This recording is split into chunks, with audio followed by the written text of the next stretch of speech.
The MTA has been ahead of the curve running electric buses on some routes around the city. Now it is expanding the program and generating hope that one day all of its buses will be electric. Transit reporter Dan Rivoli went to a bus depot in Manhattan to see how these buses are standing up to city streets. Casey Baylor, who has been driving an MTA bus for 15 years, was one of the first drivers to get behind the wheel of an all-electric bus. It's much quieter. You don't hear too much noise.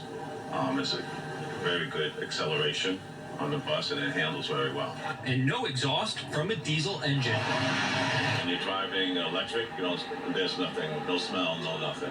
The MTA is expanding its fleet of electric buses since it launched a pilot in 2017. We found out that on certain routes that the buses work just fine. However, we recognize that about a third of our schedules today could not be operated with the current technology of electric buses.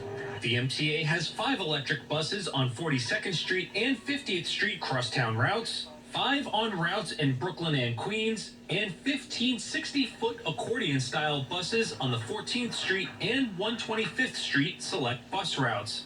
The agency has collected data to see how well electric buses run on city streets. For example, the buses on the 2 Manhattan select bus service routes can run up to 93 miles on daily trips that average 26 miles. So we're making about 3 to 4 trips with those buses before they have to come back to a charge. One advocate says the figures are encouraging for the future of an all-electric bus fleet. What these numbers really show us are that the newer buses, different options, and different routes really do impact the way these buses are able to operate, but that the newer ones are incredibly feasible and very operational. The head of MTA Buses says technology must advance in order to meet its goal of an all-electric fleet. Batteries must be able to withstand longer trips while powering heating and air conditioning on particularly hot or cold days.